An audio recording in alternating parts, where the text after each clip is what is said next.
O milagre que mudou a vida de Marcelo, quando a fé venceu a morte. Marcelo tinha apenas 34 anos, mas parecia carregar o peso de um homem de 60. Seu rosto, antes cheio de vida, agora estava marcado pelas noites em claro, pelos olhos fundos e pela pele amarelada que denunciava a doença que o consumia. Há 6 meses, um diagnóstico cruel tinha abalado sua família: cirrose hepática em estágio avançado, complicada por uma infecção bacteriana que resistia a todos os antibióticos. Os médicos foram claros: seu fígado está falhando. Sem um transplante urgente, você não sobrevive mais que 3 meses. Mas transplante não era uma opção. Marcelo não tinha plano de saúde, e a fila do SUS era longa demais para o pouco tempo que lhe restava. Sua esposa, Ana, uma professora de escola pública, já havia vendido o carro e pedido emprestado a parentes para pagar as consultas e remédios. Cada dia era uma batalha contra a dor, contra o cansaço extremo e, pior de tudo, contra o desespero de deixar seus 2 filhos pequenos, Pedro, de 8 anos, e Sofia, de 5, sem um pai. Foi numa tarde de quarta-feira, quando Marcelo mal conseguia se levantar da cama, que Ana ouviu no rádio um anúncio que mudaria tudo: você está doente? Sem esperança? Venha à Igreja Universal do Reino de Deus. Deus opera milagres aqui. O endereço era perto de sua casa, no bairro de Vila Matilde, em São Paulo. Ana não era muito religiosa, mas naquela hora, qualquer esperança valia a pena. Com lágrimas nos olhos, ela ajudou Marcelo a se vestir e, apoiando-o pelo braço, o levou até a igreja. Ao entrarem, Marcelo sentiu algo diferente. Não era só o cheiro de incenso ou os cânticos de adoração que enchiam o ar. Era uma energia, uma força que ele não conseguia explicar. No altar, o pastor falava com autoridade sobre a fé que move montanhas, sobre como Deus não abandona seus filhos. Hoje é o dia da sua libertação, ele declarou, enquanto a congregação respondia com amém e palmas. Ana, com as mãos trêmulas, levou Marcelo até a frente. Um obreiro os recebeu com um sorriso e perguntou: irmão, em que podemos orar por você? Marcelo, com voz fraca, respondeu: pastor, os médicos disseram que meu fígado está acabando. Não tenho mais esperança. O obreiro colocou a mão em seu ombro e disse: aqui, a esperança não acaba. Deus é maior que qualquer diagnóstico. Naquele momento, o pastor chamou todos os enfermos para a corrente de oração. Marcelo foi conduzido até o altar, onde dezenas de pessoas também buscavam um milagre. O pastor ungiu-o com óleo consagrado, impôs as mãos sobre sua cabeça e começou a orar com uma autoridade que Marcelo nunca havia visto: em nome de Jesus, eu quebro toda maldição de doença neste corpo. Fígado, funcione. Células, se regenerem. Satanás, solte este homem, porque ele pertence a Deus. Marcelo sentiu algo estranho. Primeiro, um calor intenso percorreu seu corpo, como se uma chama o envolvesse. Era fogueira santa, como ele ouviria chamar mais tarde. Depois, uma dor aguda no abdômen, como se algo estivesse se mexendo dentro dele. Assustado, ele quase recuou, mas o pastor seguiu orando: não é dor de morte, é dor de cura. Deus está operando agora.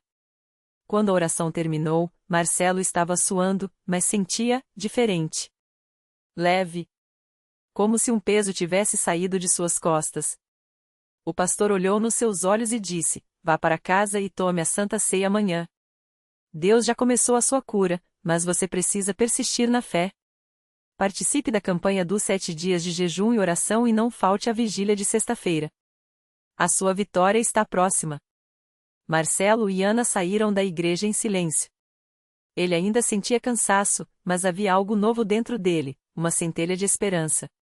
Naquela noite, pela primeira vez em semanas, Marcelo conseguiu dormir sem a dor lancinante que o acordava todas as madrugadas. No dia seguinte, eles voltaram para a Santa Ceia.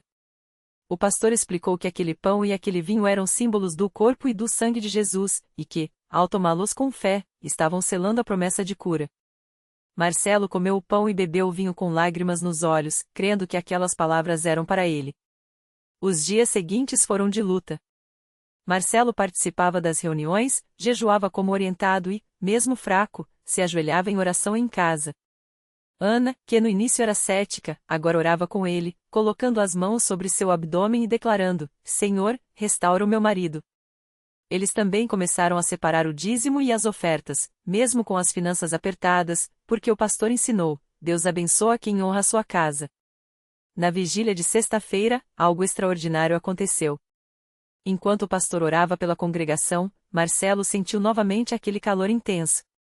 Desta vez, porém, foi como se uma mão invisível apertasse seu estômago e, de repente, solta-se. Ele teve uma visão. Em sua mente, viu seu fígado, antes escuro e cheio de cicatrizes, ficando rosa, saudável, como novo. Quando abriu os olhos, estava chorando sem conseguir parar. No domingo seguinte, Marcelo subiu ao altar para dar seu testemunho. Com voz firme, ele contou como Deus o havia tocado. Eu vim aqui para morrer, mas Jesus me deu vida, declarou, enquanto a igreja inteira aplaudia e glorificava a Deus. O pastor abençoou-o e disse: Este é só o começo. Deus não só cura, como também restaura financeiramente. Persista na fé. Uma semana depois, Marcelo voltou ao médico para novos exames. O hepatologista, incrédulo, olhou os resultados: seu fígado está funcionando normalmente. A infecção sumiu. Não há mais sinais de cirrose avançada. Marcelo sorriu e disse: Doutor, foi um milagre. O médico, sem explicação científica, apenas balançou a cabeça: continue fazendo o que estiver fazendo. Hoje, 2 anos depois, Marcelo está completamente curado. Ele e Ana são membros ativos da Igreja Universal, servindo como obreiros voluntários. Seu negócio de marcenaria, que antes mal dava para pagar as contas, prosperou depois que eles começaram a aplicar os princípios de prosperidade bíblica ensinados na igreja. Deus não só me curou, como abençoou minha família além do que eu poderia imaginar, diz Marcelo, emocionado, toda vez que conta sua história. A lição que Marcelo aprendeu e agora compartilha é esta: a fé não é só acreditar que Deus pode. É agir como se Ele já tivesse feito. Quando entregamos nossos problemas a Ele, seja doença, dívidas ou desespero, e persistimos em oração, jejum e obediência, os milagres acontecem. A Igreja Universal me ensinou que Deus não tem limites. O que Ele fez por mim, pode fazer por você. E assim, toda vez que Marcelo sobe ao altar para dar seu testemunho, ele olha para as pessoas que chegam quebradas, como ele chegou um dia, e diz com convicção: se Deus curou a minha cirrose, Ele pode curar qualquer coisa. Basta crer. Marcelo não imaginava que seu testemunho tocaria tantos corações. Mas foi justamente depois de um culto, quando uma senhora de cabelos brancos e mãos trêmulas se aproximou dele, que ele entendeu que sua história era apenas o começo de algo maior. Meu filho, eu também preciso de um milagre, ela disse, com os olhos cheios de lágrimas. Meu marido está com um câncer avançado, e os médicos já não têm mais esperança. Mas depois de ouvir você, eu sei que ainda há uma chance. Marcelo abraçou aquela mulher como se fosse sua própria mãe e, com a voz firme, respondeu: Dona Maria, se Deus me tirou da morte, Ele pode fazer o mesmo pelo seu marido. Vamos orar agora mesmo, e você vai trazer ele aqui no próximo culto. A fé não é só para quem está bem, é para quem está no fundo do poço. E assim foi. No domingo seguinte, o senhor Antônio, fraco e amarelado pela doença, entrou na igreja apoiado no braço da esposa. Os irmãos o receberam com carinho, e o pastor orou com unção sobre ele. Marcelo, que já não bebia mais e tinha recuperado a saúde por completo, colocou as mãos sobre a cabeça do senhor Antônio e declarou: em nome de Jesus, essa doença sai agora. O mesmo Deus que me curou está agindo aqui. Os cultos seguintes foram de luta espiritual. A família do senhor Antônio não faltou a nenhum. Jejuaram, oraram, creram contra toda esperança médica. Até que, 3 meses depois, os exames mostraram o impossível: o tumor havia sumido. Os médicos não tinham explicação. Mas eles sabiam. Era Deus. Hoje, o senhor Antônio está forte, trabalhando e louvando a Deus ao lado da esposa. E Marcelo? Ele se tornou um obreiro dedicado na igreja, ajudando outros a encontrarem a mesma fé que o salvou. Cada vida que se levanta aqui é uma prova de que Deus não mudou, ele diz, sempre com um sorriso no rosto. A Igreja Universal é um hospital de almas. Não importa o tamanho do problema, se você crer, o milagre vai chegar. E assim, a história de Marcelo se multiplica. Porque quando Deus opera, não é só uma vida que muda, é uma corrente de bênçãos que não para. E tudo começa com um passo, entrar na igreja e dizer, como ele fez: Senhor, eu creio. Ajuda a minha incredulidade. Na mesma igreja onde Marcelo encontrou sua cura, uma jovem chamada Ana chegava arrasada, com os olhos inchados de tanto chorar. Ela carregava nas mãos um laudo médico que parecia uma sentença: doença autoimune rara, sem cura conhecida. Os médicos haviam dito que, com o tempo, seu corpo iria se deteriorando, e ela não teria forças nem para segurar seu filho pequeno no colo.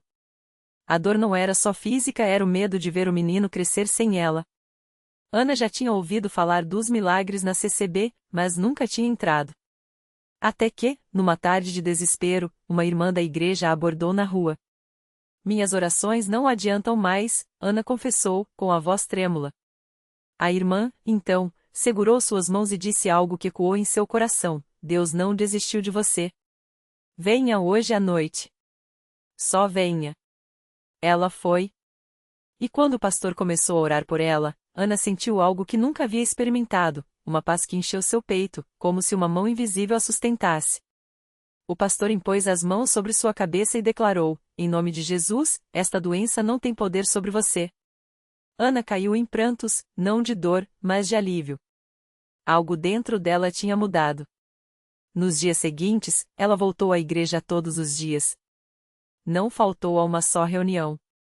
E, pouco a pouco, os sintomas começaram a diminuir. Primeiro, as dores nas juntas sumiram. Depois, as manchas na pele desapareceram. Os médicos, surpresos, pediram novos exames. E então veio a notícia que ninguém esperava: os marcadores da doença estavam indetectáveis. Isso não tem explicação científica, admitiu o médico. Ana sorriu e respondeu: eu sei. É Jesus. Hoje, Ana corre com seu filho no parque, brinca, trabalha e vive sem medos. Ela se tornou uma serva fiel na igreja, testificando a todos que a fé não é teoria, é realidade. Eu entrei aqui arrastando os pés, sem esperança. Saí correndo, com a vida de volta, ela conta, abraçando outras mulheres que chegam com o mesmo desespero que já foi seu. E assim, a corrente de milagres continua. Porque na CCB, não são apenas histórias que se repetem, são vidas que se transformam. Cada testemunho é um grito de que Deus ainda fala, ainda cura, ainda salva. Basta crer. Basta dar o primeiro passo. Como Marcelo, como Ana, como tantos outros que descobriram que, onde o homem diz é impossível, Deus responde: para mim, tudo é possível. E a igreja segue de portas abertas, esperando por você. Porque o próximo milagre pode ser o seu. Na mesma semana em que Ana compartilhava seu testemunho, um jovem chamado Rafael entrou pela primeira vez na CCB arrastando não apenas o corpo, mas uma alma pesada.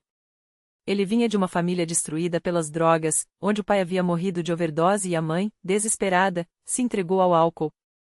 Aos 22 anos, Rafael já tinha passado por clínicas de reabilitação, promessas vazias e recaídas que o deixavam cada vez mais vazio. Eu não acreditava em nada, nem em mim mesmo, confessaria mais tarde, com os olhos cheios de lágrimas que agora eram de gratidão. Foi um irmão da igreja, que trabalhava como motorista de ônibus, quem o viu sentado na calçada, com o olhar perdido. Vem, meu filho. Hoje é o seu dia, disse-lhe, estendendo a mão.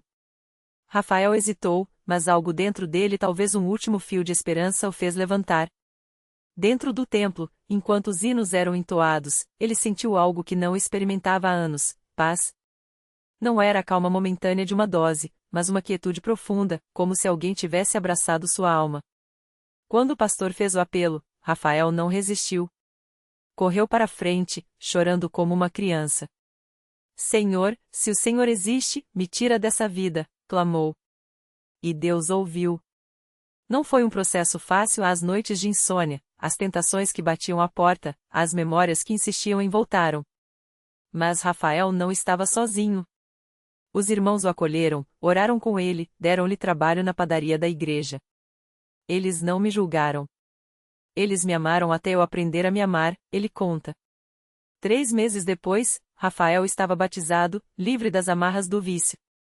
Sua mãe, que o via como um caso perdido, foi ao culto pela primeira vez e, ao vê-lo no púlpito dando seu testemunho, caiu de joelhos. Meu filho voltou, ela chorava. E não foi só o filho que voltou, ela também se entregou a Cristo naquela noite. Hoje, os dois servem na mesma igreja. Rafael lidera um grupo de apoio a dependentes químicos, e sua mãe, antes uma sombra de si mesma, agora canta no coral com voz firme e olhos brilhantes. Eu pensava que minha vida tinha acabado, Rafael diz, segurando a Bíblia que ganhou no dia do seu batismo. Mas Deus mostrou que ela estava só começando.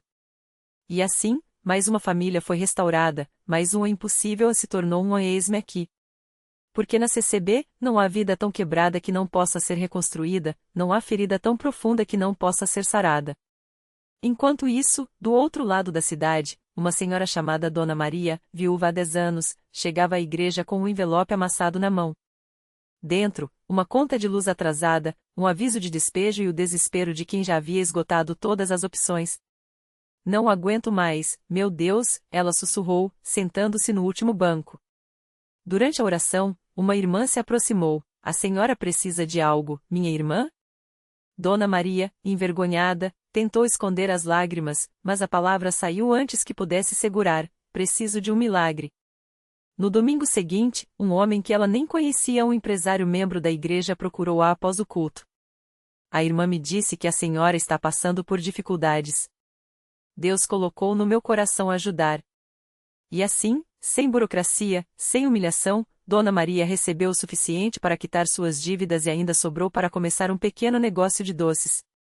Eu só pedi ajuda a Deus, e Ele usou as mãos dos irmãos para me socorrer, ela testemunha, agora com um sorriso que parece não caber mais no rosto. Seus doces se tornaram famosos no bairro, e hoje ela supre não apenas suas necessidades, mas também ajuda outras viúvas da igreja. Deus não só me tirou do buraco, Ele me deu um propósito, ela diz, enquanto embrulha um pacote de brigadeiros para levar ao culto. E a corrente não para. Porque enquanto houver alguém com fé do tamanho de um grão de mostarda, Deus vai agir. Enquanto houver um coração disposto a crer, os milagres vão acontecer. Na CCB, não são apenas histórias que se repetem, são promessas que se cumprem, são vidas que renascem, são famílias que se reencontram. Talvez você esteja lendo isso hoje pensando, mas o meu caso é diferente, é mais difícil. Saiba que Rafael também achava isso. Ana também. Dona Maria também. Mas eles deram o primeiro passo. E Deus fez o resto. As portas estão abertas. O convite está feito. E o próximo milagre? Pode ser o seu. Basta entrar. Basta crer. Na mesma semana em que Dona Maria entregava os brigadeiros no culto, um jovem chamado Lucas chegou à CCB arrastando um peso que ninguém via, mas que o sufocava por dentro. Ele tinha apenas 22 anos, mas os olhos cansados contavam uma história de anos de lutas. Desde criança, ouvia vozes que ninguém mais escutava, visões que o deixavam paralisado de medo. Os médicos davam nomes complicados, receitas que nunca acabavam, e a família, apesar do amor, já não sabia mais o que fazer. É coisa da sua cabeça, filho, diziam, enquanto ele se trancava no quarto, certo de que estava perdendo a sanidade. Até que uma prima, que havia sido libertada de uma depressão profunda na igreja, o levou a um culto. Vem só uma vez. Se não gostar, nunca mais te chamo, ela disse. Lucas foi mais por cansaço do que por fé. Mas quando entrou na CCB, algo mudou. Não foram as palavras do pastor, nem os cânticos, foi o silêncio. Pela primeira vez em anos, as vozes que o atormentavam se calaram. Não por completo, mas o suficiente para que ele sentisse um alívio que não conhecia. Ele voltou. E voltou novamente. Cada culto era uma batalha, mas também uma vitória. Até que, em uma noite de oração, enquanto os irmãos intercediam por ele, Lucas sentiu uma mão invisível tirar algo de dentro dele como se arrancassem raízes podres de um solo seco. Ele caiu no chão, chorando não de dor, mas de uma paz tão profunda que doía. Quando se levantou, as vozes tinham ido embora. Para sempre. Hoje, Lucas serve no departamento de jovens, compartilhando com outros que a mente pode enganar, mas Deus nunca abandona. Eu achava que estava louco. Mas Deus me mostrou que o louco era o diabo, querendo me roubar a vida, ele diz, com um sorriso que antes parecia impossível. E a corrente continua. Porque enquanto houver alguém que pense que seu caso é sem solução, Deus está preparando uma surpresa. Na CCB, Não são só as histórias que se multiplicam, é a fé que cresce, é a esperança que se renova, são corações que descobrem que, não importa quão escuro seja o túnel, a luz sempre está do outro lado. Talvez você esteja lendo isso hoje com as mãos trêmulas, o coração apertado, pensando: mas e eu? Será que Deus pode me alcançar também? A resposta está nas lágrimas de Rafael, no abraço de Ana, nos brigadeiros de Dona Maria, no sorriso de Lucas. Deus não faz acepção de pessoas. Ele só espera que você dê o primeiro passo. As portas continuam abertas. O convite ainda está de pé. E o milagre que você tanto espera pode estar mais perto do que você imagina. Basta entrar. Basta crer. Basta deixar Deus escrever o resto da sua história. O milagre que veio no silêncio. Era uma quarta-feira comum na CCB quando Rafael, com as pernas ainda fracas pela quimioterapia, entrou arrastando mais dúvidas do que fé. Os médicos tinham sido claros: estágio avançado. Pouco tempo. Mas ali, entre os hinos e as orações, algo mudou. Não foi um raio, nem uma voz do céu, foi o silêncio que falou. Uma paz tão profunda que ele soube: Deus já tinha respondido. 3 meses depois, os exames voltaram limpos. Os médicos balançaram a cabeça, incrédulos. Remissão espontânea, disseram. Rafael sorriu, sabendo que não havia nada de espontâneo naquilo. Era a mão de Deus, tecendo o impossível com fios de fé e paciência. Ana, que por anos carregou a dor de um filho nas drogas, encontrou a porta do templo, olhos vermelhos, mas mãos estendidas: Mãe, eu quero voltar para casa. O abraço que se seguiu foi o milagre, não a ausência da luta, mas a força para enfrentá-la juntos. E Dona Maria? Seus brigadeiros, feitos com as últimas economias, alimentaram mais que estômagos, alimentaram esperanças. Deus multiplica o pouco, ela dizia, enquanto via sua barraca virar uma padaria, e sua fé, um legado. A reflexão que fica. Milagres não são sempre espetáculos. Às vezes, são o câncer que regressa, o filho que volta, o pão que não falta. São sinais de que Deus não nos abandonou, apenas escolheu caminhos que nossos olhos demoram a enxergar. A maior surpresa não é se Ele age, mas como, usando nossas mãos trêmulas, nossas orações gaguejadas, nossos pequenos assim diários. A lição. Deus não precisa de heróis, precisa de quem permanece. Que entre no templo com as feridas expostas, que cante mesmo com a voz embargada, que creia quando a lógica diz a não. Porque a luz no fim do túnel não é uma promessa vaga, é Ele mesmo, esperando para abraçar você do outro lado. As portas estão abertas. O convite é para hoje. E o milagre? Já começou quando você decidiu não desistir,